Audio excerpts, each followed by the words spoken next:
అందరికీ నమస్కారం అండి. ఇంతసేపు ఆన్ అవ్వలేదు. పిన్ను కొట్టడానికి ఆప్షన్ రావట్లేదు సరిగా.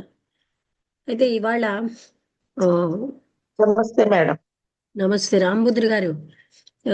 ఎవరైనా చెప్తారా ఏంటంటే ఈరోజు without commentaries and living part 3 Krishnamurthy గారిది. మళ్ళీ ఇది కూడా ప్రాబ్లం ఇస్తున్నది. అన్నీ నాకు ఎలక్ట్రికల్ ఎక్విప్మెంటే.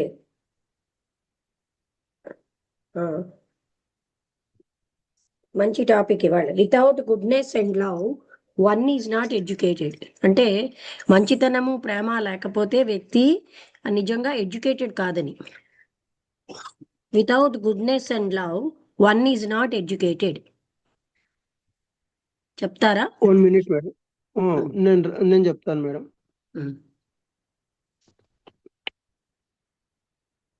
ఓం శ్రీ సద్గురుభ్యో నమః. అందరికీ నమస్కారం. ఓం శ్రీ సద్గురుభ్యో నమః. ఈరోజు 8వ తారీఖు సోమవారము, డిసెంబర్ నెల 2025వ సంవత్సరము. ఈరోజు మన గ్రంథము the commentaries on living part 3. ఈ గ్రంథంలో ఈరోజు మన subject without goodness and love is not there is no education. One is not educated. One is not education అనే సబ్జెక్ట్ మీద, ఎడ్యుకేటెడ్ అనే సబ్జెక్ట్ చాలా మంచి టాపిక్ ఇది. చెప్పండి. ఈరోజు subject without goodness and love one is not one is educated అనే subject మీద శ్రీ లక్ష్మీ మేడం గారు one is not educated. Okay madam. చెప్పండి. Okay madam. Subject without goodness and love one is not educated అనే subject మీద ఈరోజు సత్సంగ భాషణం నడుస్తున్నది. Okay, అయితే చాలా మంచి టాపిక్. ఎందుకంటే ఎడ్యుకేషన్ అంటే ప్రేమ, మంచితనము ఇవి పెంపొందకపోతే ఆ వ్యక్తి ఎడ్యుకేటెడ్ కాదు అని. అందుకని మంచి టాపిక్. అయితే ఇందులో ఏం చెప్తున్నారు అంటే మామూలుగానే ఒక అంటే ఎత్తుగా ఉన్న ప్లాట్ఫామ్ మీద కూర్చుని ఆయన 7 అవి ఏమిటంటారు తీగలు ఉన్నటువంటి ఇన్స్ట్రుమెంట్ మీద కొంతమందే వినేవాళ్ళు ఉన్నారు అక్కడ. వాళ్ళకి ఈ టైప్ ఆఫ్ క్లాసికల్ మ్యూజిక్ అలవాటైన వాళ్ళ ముందే ఆయన వాయిస్తున్నాడు. అది వాళ్ళందరూ కూడా నేల మీద ఆయన ముందు కూర్చున్నారు. ఆయన వెనకాల వేరే ఒక ఇన్స్ట్రుమెంట్ ఉంది. దానికి 4 ఉన్నాయి తీగలు. అది కూడా ప్లే చేస్తున్నారు. ఆయన ఒక యువకుడు, కానీ 7 తీగలున్న ఇన్స్ట్రుమెంట్ మీద ఆయనకి మాస్టరీ ఉంది. ఆయనకి క్లిష్టమైన మ్యూజిక్ వచ్చు. ప్రతి సాంగ్ ముందు ఆయన కొత్త కొత్త మెథడ్స్ చెప్తున్నాడు. అప్పుడు ఆయన సాంగ్ మొదలెడుతున్నాడు. అందువల్ల అందులో ఇంకా ఆయన అవన్నిటినీ ఇంప్రవైజ్ చేస్తున్నాడు, అంటే ప్రవేశపెడుతున్నాడు తన్ని.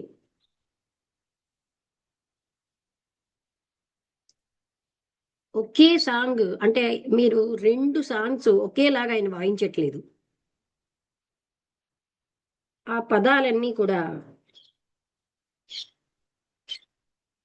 ఆయనకేమోని ఆ పదాలు అలాగే ఉన్నాయి, కానీ వాటిలోనేమోని ఒక ఎంతో లోతుంది. ఆ పాడే ఆయన తన హృదయం యొక్క తృప్తితో పాడుతున్నాడు. అందులో ఎన్నో విభిన్న ప్రకారాలుగా ఎన్నో రకాలైన కాంబినేషన్స్ తో అలా చేస్తున్న కొద్దీ ఆ మ్యూజిషియన్ ఇంకా గొప్పవాడుగా అవుతున్నాడు. ఆ తీగల మీద పదాలు సంభవం కాదు, కానీ అక్కడ కూర్చున్న వాళ్ళందరికీ కూడా ఆ పదాలు తెలుసు.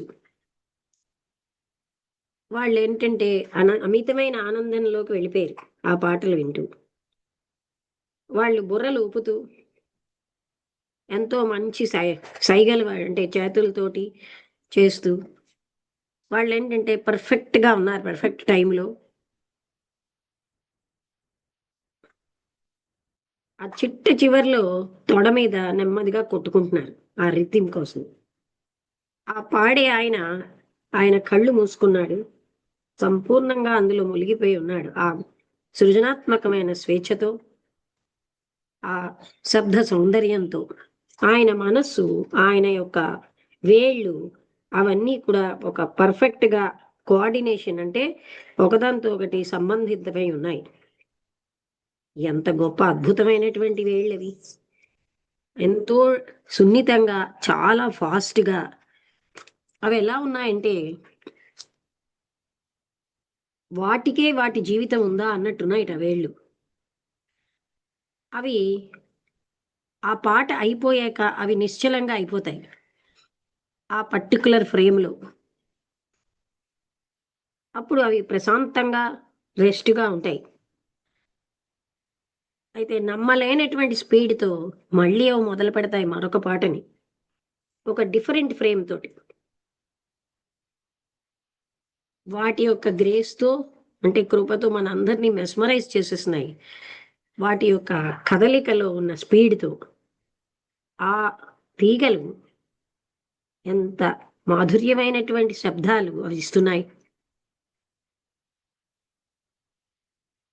ఆమె లెఫ్ట్ హ్యాండ్తో, అంటే ఎడమ చేతితోటి ఒక ప్రాపర్ టెన్షన్తో ఉన్న తీగలని అవి ప్రెస్ చేయబడుతున్నాయి.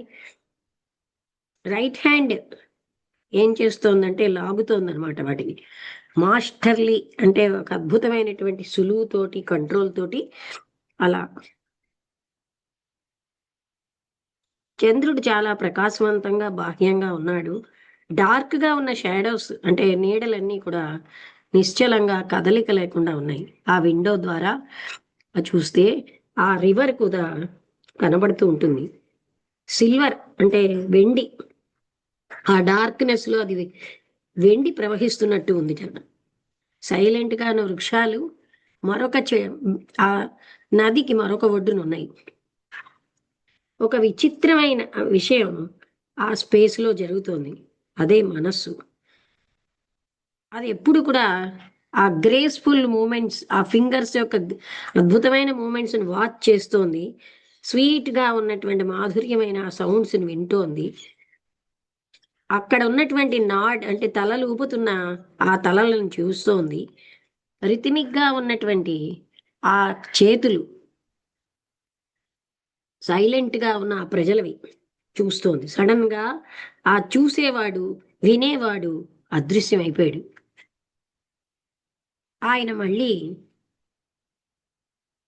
ఆ మెలోడియస్ స్ట్రింగ్ తోటి, అంటే అక్కడ మాధుర్యమైనటువంటి ఆ తీగలు వాటిని జోకొడుతున్నట్టుగా ఉంది. అవన్నీ కూడా అబ్సెంట్ అయిపోయి అక్కడ వాస్ట్ గా, విశాలంగా ఉన్న శూన్యమే ఉంది. అదే మనస్సు.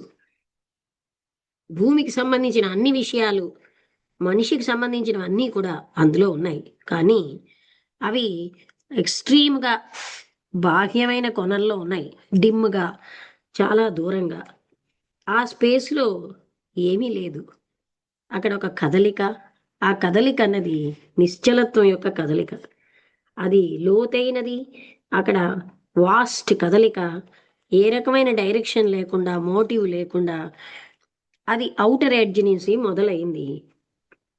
ఇన్క్రెడిబుల్ స్ట్రెంగ్త్, నమ్మలేనటువంటి బలంతో సెంటర్ వైపు వస్తుంది. ఎటువంటి సెంటర్ అంటే ఆ సెంటర్ అన్ని చోట్ల ఉంది. ఆ నిశ్చలత్వంలో, ఆ కదలికలో, అదే స్పేస్. ఈ సెంటర్ అనేది సంపూర్ణమైనటువంటి ఏకాంతం. ఏ రకమైన ప్రదూషితం కాని, తెలియనటువంటి ఒక ఒంటరితనం. అది వేరుపరిచేది కాదు. దానికి అంతు లేదు, ఆది లేదు. అది సంపూర్ణమైనది. దానిలో అది తయారయ్యింది కాదు. దాని యొక్క బాహ్యమైన ఎడ్జెస్ అన్నీ కూడా దాంట్లోనే ఉన్నాయి, దానికి సంబంధించినవి కావు. అది అక్కడ ఉంది, ఆ నిశ్చలత్వం. కానీ మనిషి యొక్క మనస్సు యొక్క పరిధిలో లేదు. అదే సంపూర్ణత్వం, పూర్ణత్వం. కానీ దాన్ని ఎవరు సమీపించలేము. అంటే ఎవరు అంటే సమీపించబడేది కాదు. నలుగురు ఉన్నారు, అందరూ కూడా 16 నుంచి 18 సంవత్సరాల అబ్బాయిలు, ఒకే ఏజ్ వాళ్ళు. వాళ్ళు కొంచెం సిగ్గుతో వాళ్ళని దెబ్బలాడాల్సి వస్తున్నది. కానీ ఒకసారి మొదలెడితే వాళ్ళు స్టాప్ చేయరు. అంటే కోక్సింగ్ అంటే కొంచెంగా చెప్పండి అని చెప్పాల్సి వస్తుంది. వాళ్ళ యొక్క ఆతురతగా ఉన్న ప్రశ్నలు అవన్నీ బయటకు వస్తున్నాయి. మీరు చూడొచ్చు ఏంటంటే వాళ్ళు అదంతా కూడా మాట్లాడుతున్నారు. వాళ్ళలో వాళ్ళు ముందుగానే మాట్లాడుకున్నారు. వాళ్ళు తయారైపోయారనమాట రాసుకున్న ప్రశ్నలతో. కానీ ఫస్ట్ వన్ రెండోది అయ్యాక వాళ్ళు ఏమిటి రాసుకున్నారో వాళ్ళు మర్చిపోయారు. వాళ్ళ పదాలు ఫ్రీగా ఫ్లో అయిపోతున్నాయి వాళ్ళ నోట్లోంచి సహజమైన ఆలోచనలతో. వాళ్ళకి బాగా రిచ్ పేరెంట్స్ లేకపోయినా వాళ్ళు ఎంతో పరిశుభ్రంగా నీట్గా వాళ్ళ యొక్క డ్రెస్సింగ్లో ఉన్నారు.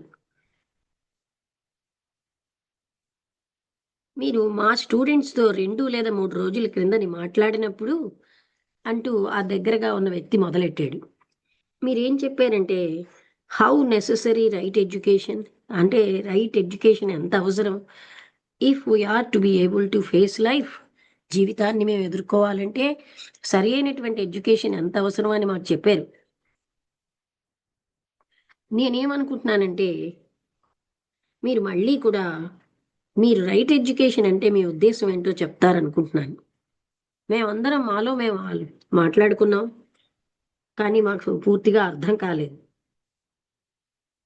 అయితే మీ అందరికీ ఎలాంటి ఎడ్యుకేషన్ ఇప్పుడు ఉంది అన్నారు. ఓ మేమందరం కాలేజీలో ఉన్నాం, మాకేమోని సామాన్యమైన విషయాలు, అలవాటుగా ఉన్న విషయాలు ఏవైతే అవసరం ఒక ప్రొఫెషన్కి, వృత్తికి, అవన్నీ చెప్పబడుతున్నాయి. నేను ఒక ఇంజనీర్ అవ్వాలనుకుంటున్నాను. నా స్నేహితులు ఇక్కడ ఉన్నవాళ్ళు రకరకాలుగా ఫిజిక్స్ని, లిటరేచర్ని, ఎకనామిక్స్ని చదువుతున్నారు.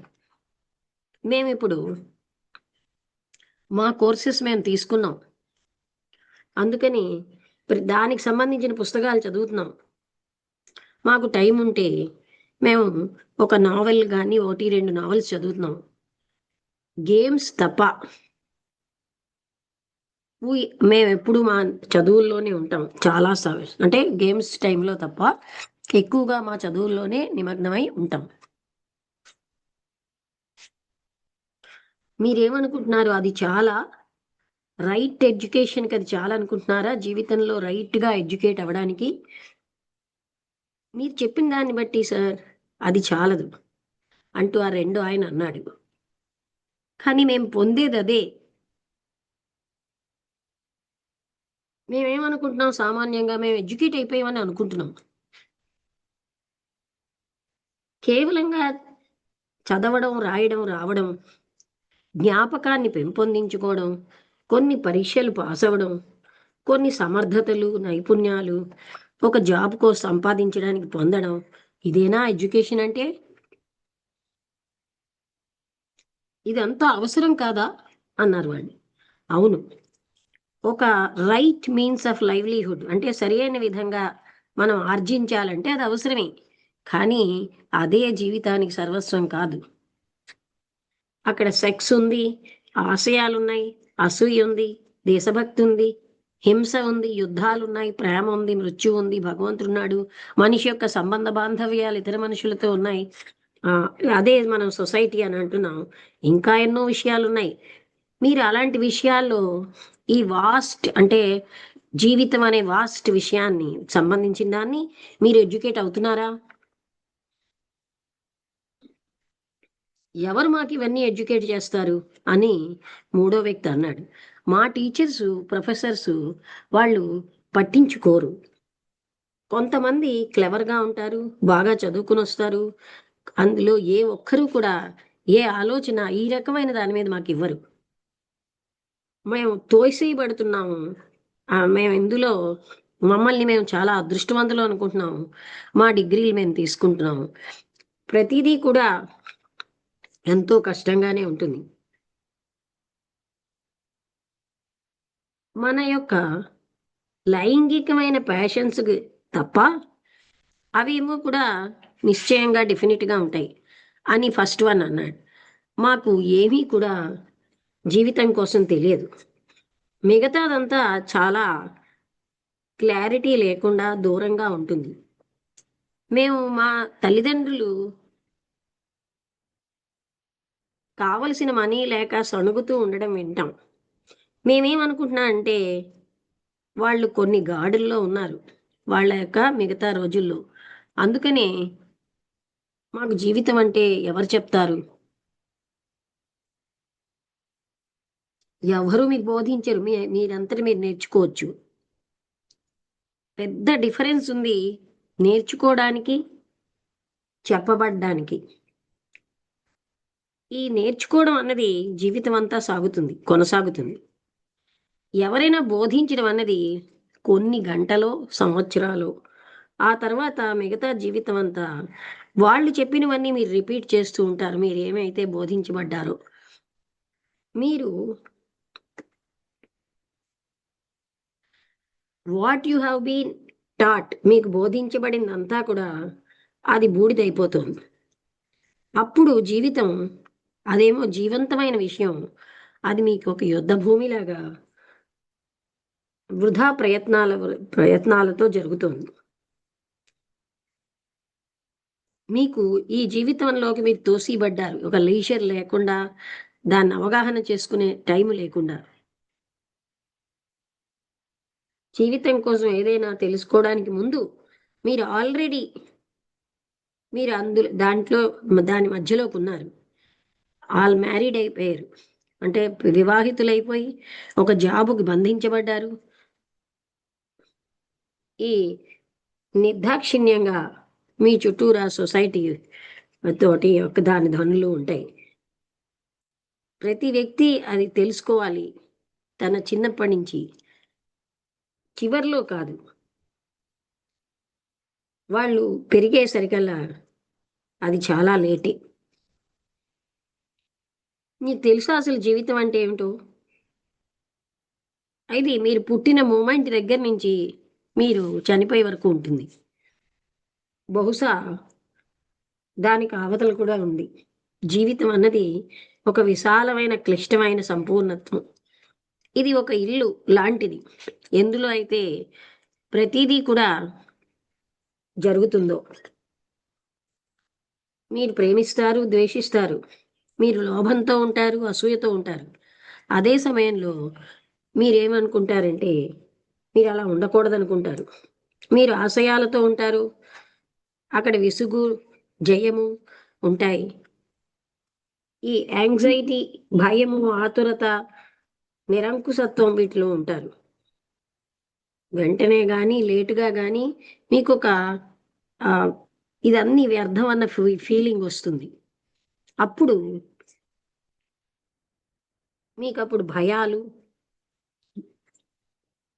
పశుత్వం, బ్రూటాలిటీ ఆఫ్ వార్ అంటే యుద్ధంకు సంబంధించింది, పీస్ శాంతి, భయంతో ఉన్న శాంతి, ఇవన్నీ ఉంటాయి. అక్కడ మన దేశాన్ని ప్రేమించడం, దేశభక్తి, సోవరైనిటీ, అది వార్ అంటే యుద్ధాన్ని ఎంకరేజ్ చేస్తుంది. లైఫ్ యొక్క రోడ్డు యొక్క అంతంలో అక్కడ మృత్యు ఉంది, లేదా ఎక్కడైనా ఉంటుంది.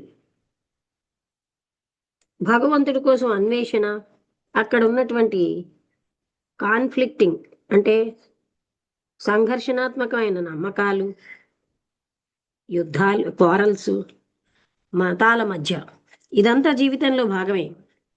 ఇంకా అంతేకాకుండా ఒక జాబుని సంపాదించాలి, దాన్ని ఉంచుకోవాలి, వివాహం, పిల్లలు, జబ్బులు, అలాగే సొసైటీ యొక్క డామినేషను, అలాగే దేశం యొక్క డామినేషను. జీవితం అంతా ఇదే, ఇంకా ఇంతకంటే ఎక్కువ కూడా ఉంది. మీరు ఈ మెస్లోకి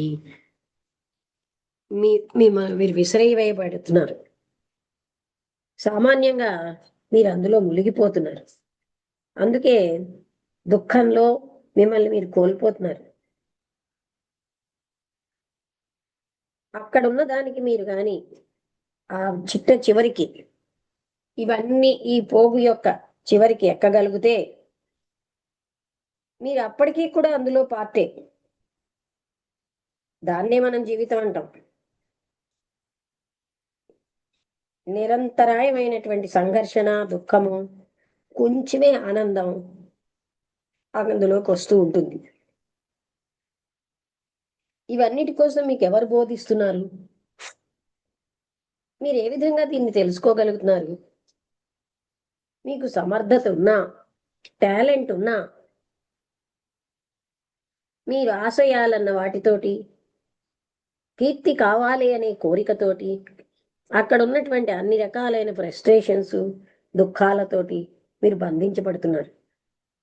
ఇదంతా జీవితమే. దీనికి ఆవలుగా వెళ్ళడం కూడా జీవితమే.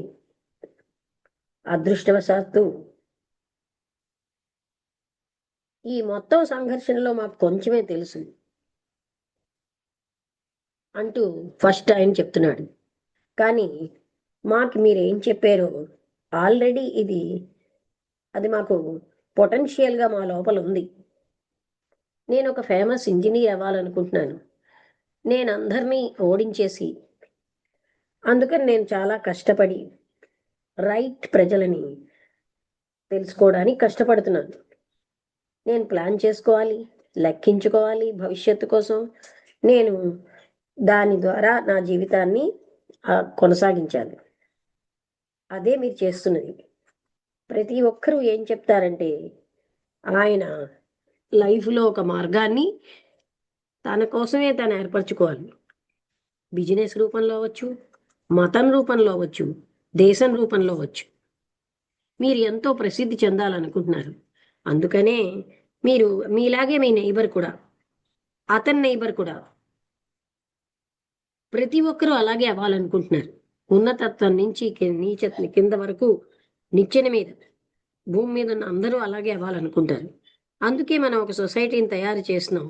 అది ఆశయాల మీద ఆధారపడి ఉంటుంది, అసూయ మీద, పొందడం మీద. అందులో ప్రతి వ్యక్తి కూడా మరొక వ్యక్తికి శత్రువే.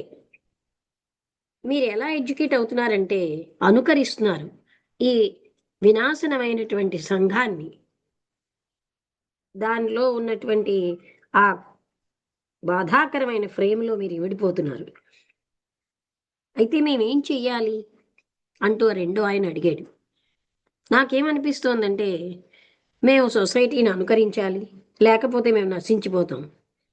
దాని నుంచి బయటపడడానికి ఏదైనా మార్గం ఉందా? మీరిప్పుడు సొసైటీలో ఫిట్ అవ్వడానికి ఎడ్యుకేటెడ్ అనే పేరుతో పిలువబడుతున్నారు.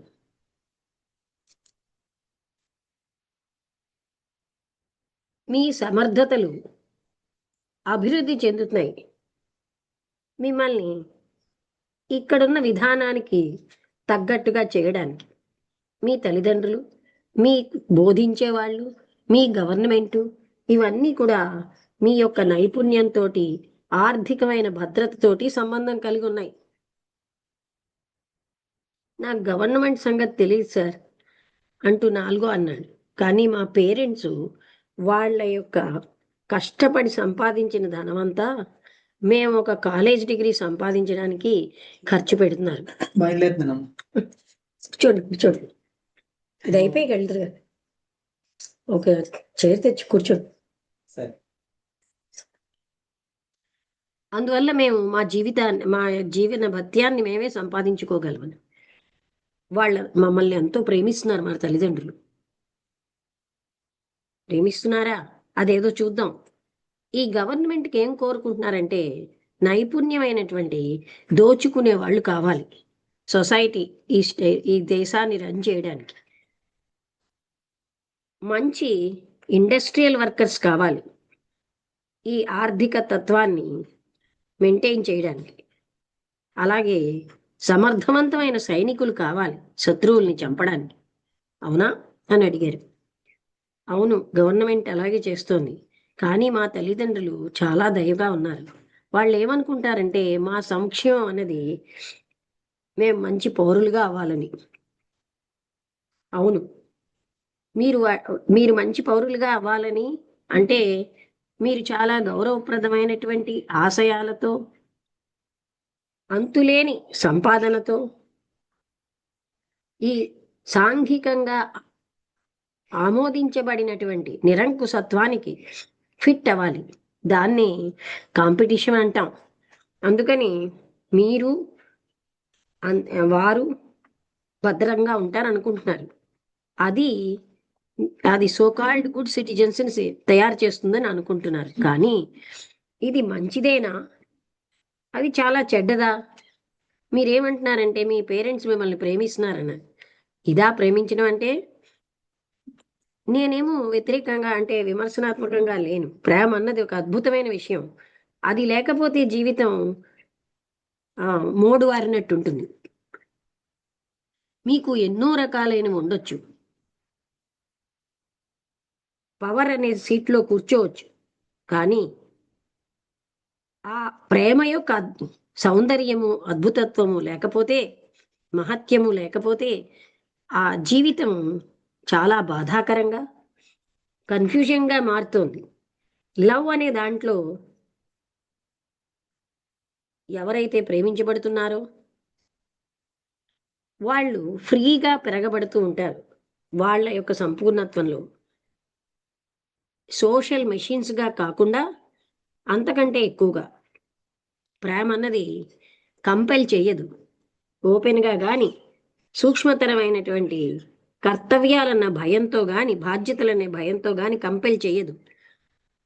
ఎక్కడైతే కంపల్షన్ ఉందో, లేకపోతే అథారిటీ ఎగ్జర్షన్ ఉందో అక్కడ ప్రేమ లేదు. నేనేమనుకుంటున్నానంటే మా ఫ్రెండ్ మాట్లాడేది ఎటువంటి ప్రేమ కోసం కాదు అంటూ మూడో ఆయన అన్నాడు. మా పేరెంట్స్ మమ్మల్ని ప్రేమిస్తున్నారు, కానీ ఆ రకంగా కాదు. నాకు ఒక అబ్బాయి తెలుసు, ఆయన ఒక ఆర్టిస్ట్ అవ్వాలనుకున్నాడు. కానీ ఆయన తండ్రి ఆయనని ఒక బిజినెస్ మ్యాన్గా తయారు చేయాలనుకుంటున్నాడు. ఆయన భయపిస్తున్నాడు అనమాట. అన్నీ నీకు నేను ఇవ్వను, నీ నీ నీ డ్యూటీ నువ్వు చేయకపోతే అని తండ్రి భయపిస్తున్నాడు.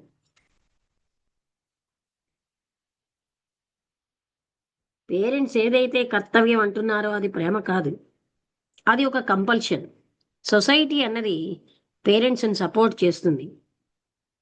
వాళ్ళు ఏం చేస్తున్నారో అది చాలా గౌరవప్రదంగా ఉంటుంది. పేరెంట్స్ ఎంతో ఆతురతతో ఆ పిల్లవాడి కోసం ఒక భద్రత ఉన్న జాబ్ వెతకాలని, కొంత డబ్బు సంపాదించాలి అతన్ని ఫీల్ అవుతారు. అటువంటి